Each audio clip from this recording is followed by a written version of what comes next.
Now next is continuing with hydrogen bond only. A very common question can come in your mind that what is the cause, what is the reason for hydrogen bonding? Okay, I told you the conditions that one of the atom attached to hydrogen atom should be small in size and the atom should be highly electronegative. So this only is the cause. This is the cause. See what I said you? The hydrogen atom and a more electronegative atom. So that means hydrogen atom, what you find is that, look here in the diagram, this is water molecule. The oxygen atom is more electronegative. We denote it by this del minus. Del I said you, it's small charge. Alright. Now there is another water molecule also. This is water molecule, another water molecule is also there. Alright. So consequently, hydrogen atom is positively charged because hydrogen atom pulls the more electronegative atom towards itself, and hence what you find is that a polarity results. Polarity means, I've said you earlier also, two poles. Just simply two poles, you can say that. See, one negative poles and a positive poles. Alright, here oxygen atom is more electronegative. It pulls the hydrogen atom towards itself. Pulls means it pulls the pair of electrons towards itself, due to which it becomes slightly electronegative, and as a result, due to deficiency of electrons, it becomes slightly electropositive. Due to the pull which is being created by oxygen, this becomes slightly electronegative, and due to deficiency, as it is being pulling towards itself. Alright, see, initially this is oxygen, this is what you can say hydrogen, we can say that. Now it is going to pull in this manner. See, a pull is being created in this way. Oxygen is pulling, alright, from hydrogen. A pull is being created, due to which this becomes a del minus. Alright, and as it is pulling from this side, so this becomes, due to deficiency, this becomes a del plus, we can say that. This is del plus, it is being created in this way. Clear? So in this way, what you find is that electronegativity or a polarity is being created between oxygen and hydrogen. Alright. Now this H plus ion or this oxygen minus ion, whatever you can say. Let us say, first let me take the H plus ion. Alright. When it comes closer to another water molecule, it comes closer. So this is another water molecule. Now this oxygen molecule is also electronegative. Now again a pull is being created between this water molecule and this water molecule. It is not between this oxygen and hydrogen. It is between two different water molecules. Listen carefully. It is not between this oxygen and hydrogen. It is between two different water molecules. The pull is being created. Alright, now here no sharing of electrons is going to take place because already hydrogen is satisfied. It is having one electron, it shares one electron with oxygen, and hence it is being satisfied. So it cannot share one more electron with oxygen. It is not possible. So hence what we find, a pull, an electrostatic force is being created between them. Alright, now between these two different molecules, a force is created. This force pulls again, the oxygen molecules pulls again the hydrogen ions towards itself. And that electrostatic force of attraction which is resulting in the formation of a force, formation of a bond, that is nothing but known as a hydrogen bond. So it is between what? Between hydrogen atom and a more electronegative atom. Because if the atom is more electronegative, then only it will be pulling the hydrogen atoms towards itself. Because here hydrogen behaves as a proton, we can say that. Yes, it's having just one electron, behaves as a proton, we can say. Okay, are you following? Similarly, this oxygen, when it comes near to another water molecule, same thing. It pulls another hydrogen ion towards itself. Alright, a pull is being created. So again the same thing, an electrostatic force is created between two different molecules. It is two different molecules. Because oxygen is satisfied here. It is two different molecules again. Here hydrogen is also satisfied with this oxygen. So it cannot share a pair of electrons again with this oxygen. No, it's not possible. So an electrostatic force, an electrostatic pull is being created. So that is nothing but known as what? Again same thing, hydrogen bond is being created. So this is the cause for hydrogen bonding. It is simply nothing but the polarity which is being created between the hydrogen atom and the more electronegative atom. The polarity which is being created. How the polarity is being created? Because the more electronegative atom pulls the electrons towards itself. As a result, an electrostatic force of attraction results between them. Already this atom is satisfied, this is also satisfied. These both are satisfied. So it cannot share any more electrons with them. Already it is stable molecule, already it is satisfied. So hence what they will do? That electrostatic force results in the formation of a bond. Of course, it is a weaker bond compared to covalent bond. It's a weaker bond. It's no doubt about it. It's a weaker bond. But still, a bond is being created. What is that bond known as? That is called hydrogen bonding.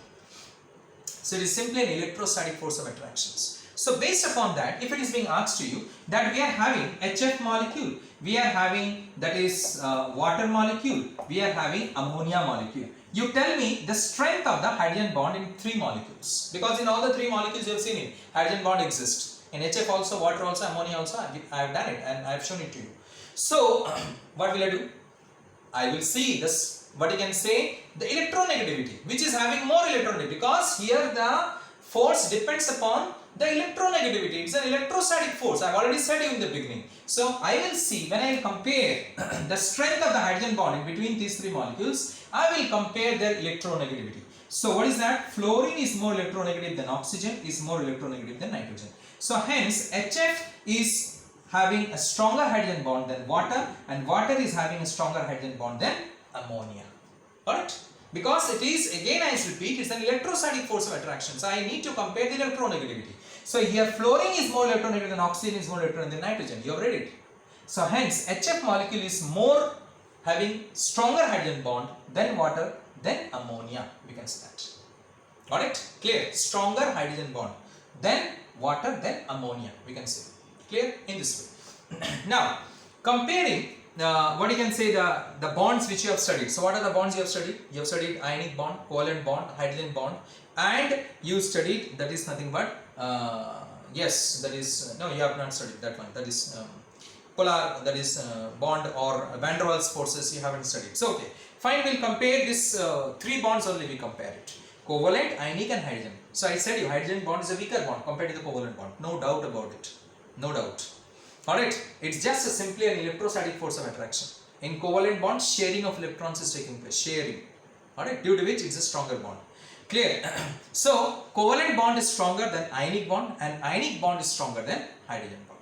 Alright, the series goes in this way, that is covalent bond is stronger than ionic bond, which is further stronger than hydrogen bond. We can say that. In this, the series goes in this particular manner.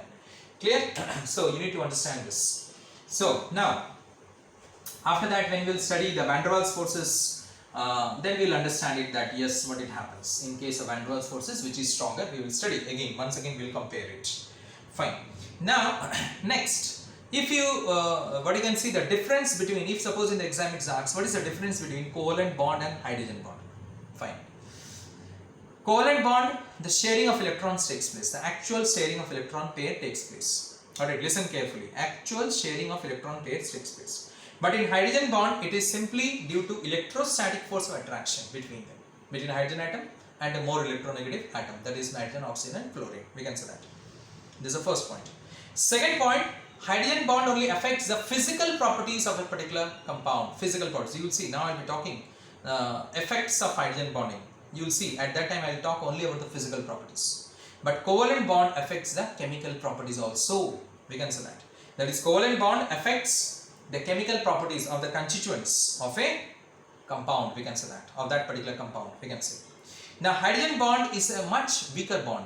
I have already said it. Compared to that of the, what you can say, covalent bond, hydrogen bond. It's a much weaker bond. So, in this way, these are the differences between hydrogen bond and a covalent bond, so to say. Fine. You understood. So in this way, we are having the differences. Now we learnt about the different types of hydrogen bond, that is intermolecular bond and intramolecular bond. Next we will see what are the effects of the hydrogen bonding, of intermolecular hydrogen bonding first. We will see the effects.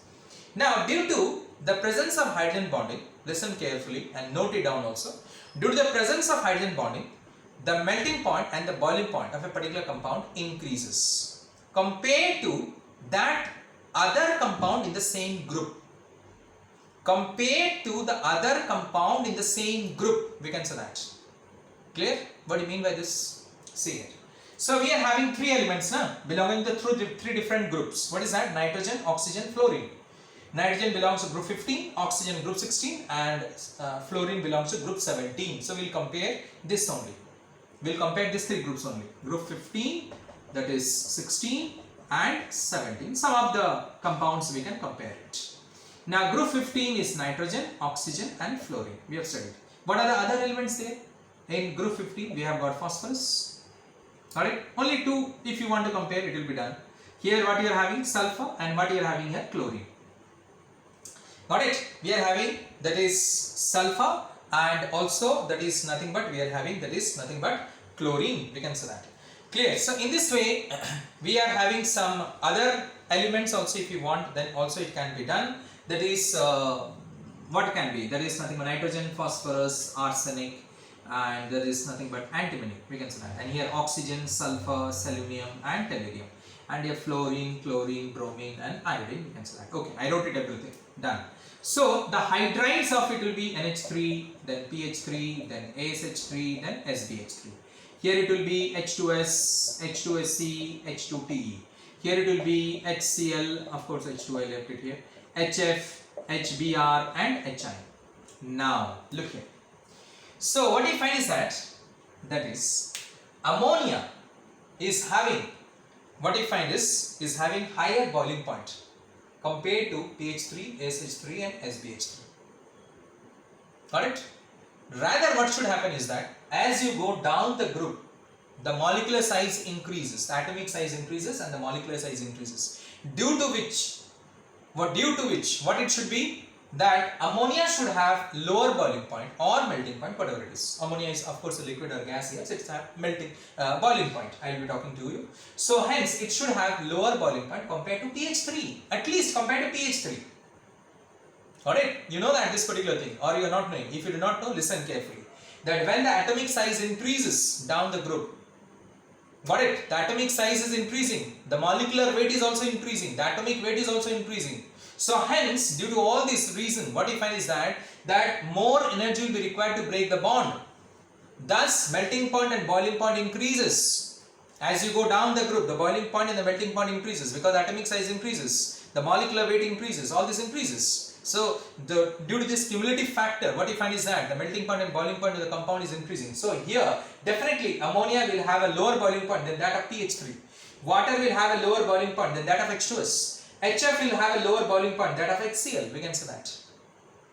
It should have, if you compare. For that reason, I first wrote two compounds only. Then I later on realized that I should compare the other compounds also. After that, you can see it is increasing.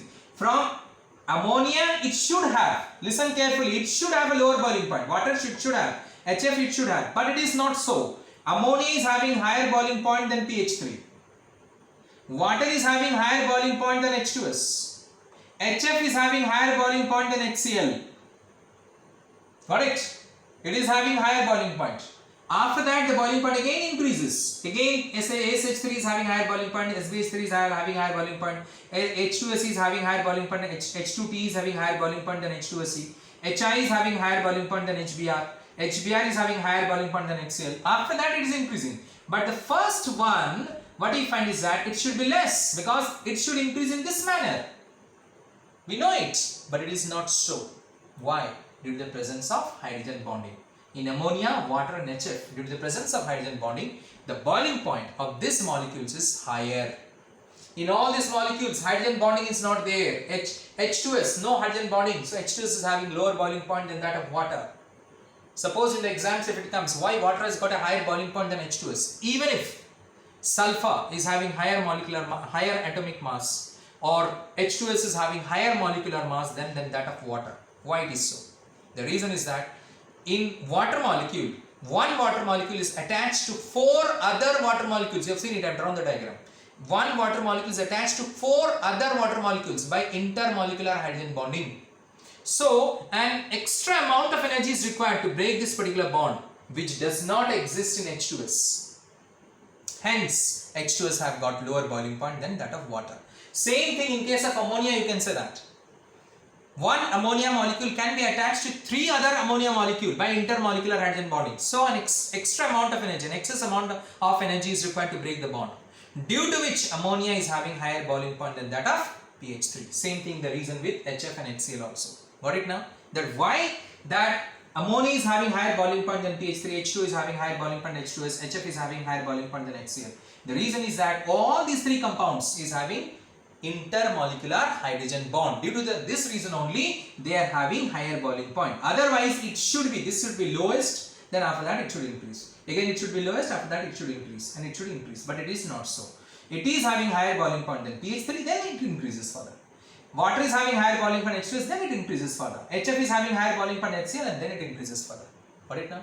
It is in this particular manner. Got it? So if you want to show this one graphically by the help of a graph, got it? If you want to show it, then what you will see is that this is your molecular weight, and here we will be taking the boiling point. Of course, in the y-axis, we will be taking the boiling point. You can say that. Clear? Molecular weight is increasing. Now, what you will find is that first water we will keep it here. That is water molecule. I take it. It is having the maximum boiling point. Got it? Let me draw it here a little bit. I will get a space. Then after that, it decreases for H2S. This is water. This is H2S. Then after that, again it increases. This is H2SC, and again it is H2TE. For that reason, I have done it. Now, next is, after that you will come, that is HF. After that you will come HF. This is your HF. Clear? Now this is HCl, then this is HBr, and this is your, you can say, you can draw it here also, no problem. This is your HR. We can say that. Clear? In this way, you can draw it in this way. That is HBr and HI. Similarly, what you will find is that is ammonia. Here ammonia you will find. Next here you can say that is nothing but, you can draw it here also. Now pH 3. Now this is SBH3, then SH3. I am not drawing it because it will become clumsy. Got it? Try to understand it. So here one thing you can see that water is, I have kept it above that HF. Why? Because one water molecule is joined to 4 other water molecules. So definitely its boiling point should be more. Compared to now fluorine and ammonia, what about HF and ammonia? Now here fluorine is more electronegative than nitrogen. So hence the boiling point of HF is more than that of ammonia. Boiling point of HF is more than that of ammonia. So while comparing the boiling point of water with other molecule, we see how many molecules are attached to it. But while comparing the HF and ammonia, we see the, what you can say, the electronegativity. The strength of the bond, we see it here. So here the strength of the bond of HF is much more than that of nitrogen, you know that. Because fluorine is much more electronegative than that of nitrogen.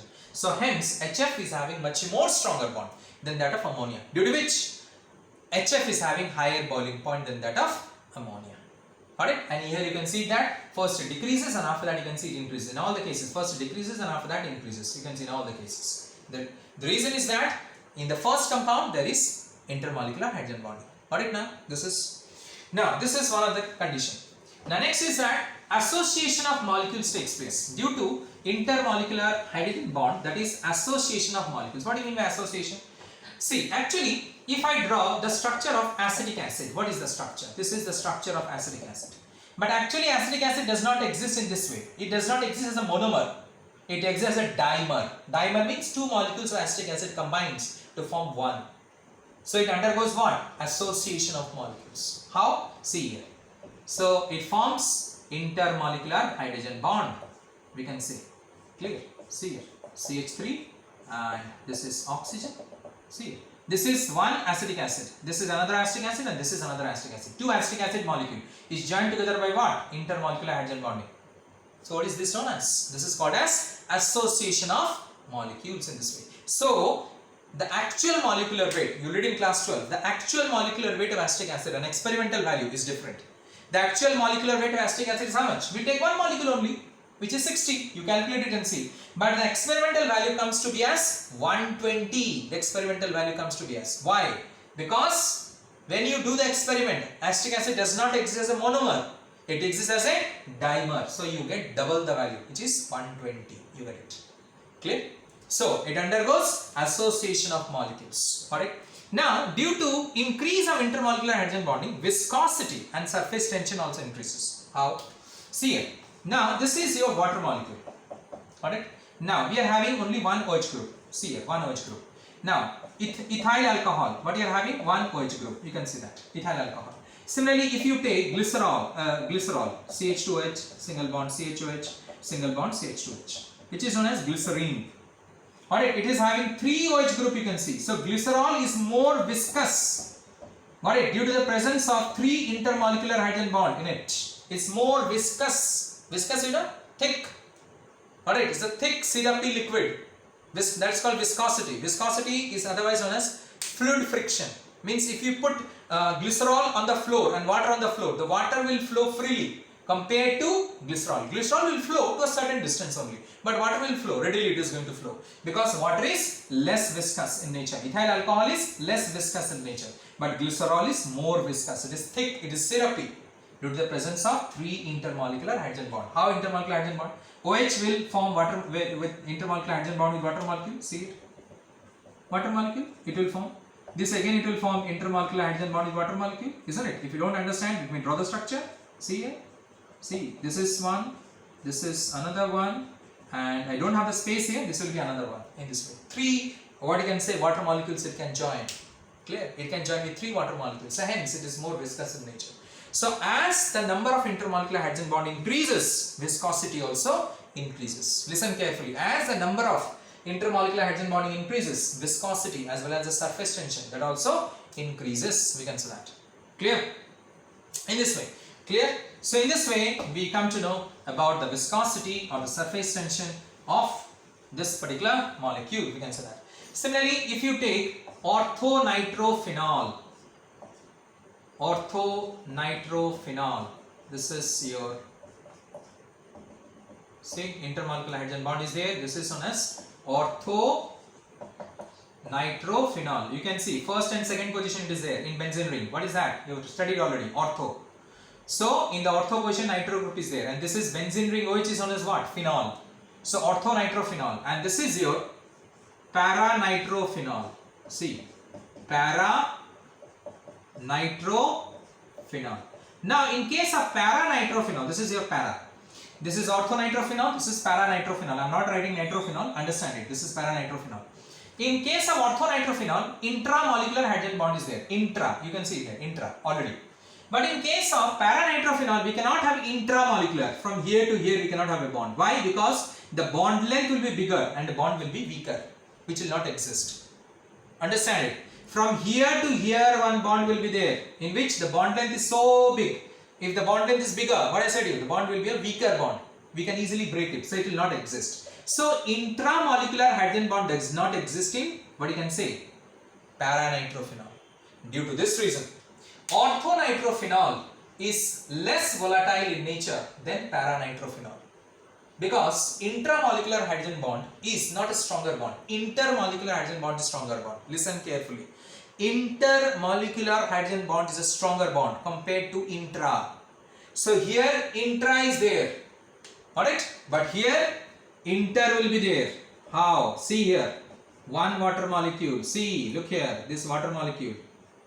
It is forming what? It is not forming intra, but it can form intermolecular hydrogen bond with water, nitro group. It can form intermolecular hydrogen bond. Listen carefully. This is intermolecular hydrogen bond, and this is intramolecular hydrogen bond. I said you already, intra is weaker, inter is stronger. So if it is a weaker bond, if you heat it, then what will happen? It will volatilize easily. So hence it is more volatile in nature than this. Orthonitrophenol is more volatile than paranitrophenol. Alright? Then paranitrophenol, what I find is that it is more soluble in water than orthonitrophenol. Yes, it is more soluble. See, it forms in intermolecular hydrogen bond with water. You can see it here. So paranitrophenol is more soluble in water than orthonitrophenol, because orthonitro we are already having in intra. We cannot have one more inter here. You will say, sir, one more water will put it here. No, we can't have. Either we'll have inter or we'll have intra. How both we can have it. So already intra is there. It cannot have what? Intermolecular hydrogen bond with water. So hence for that reason, what you find is that it is insoluble in water because it does not form intermolecular hydrogen bond with water. But paranitrophenol forms intermolecular hydrogen bond with water. So paranitrophenol is more soluble in water and orthonitrophenol is less soluble in water. Orthonitrophenol is more volatile in nature. Paranitrophenol is less volatile in in nature.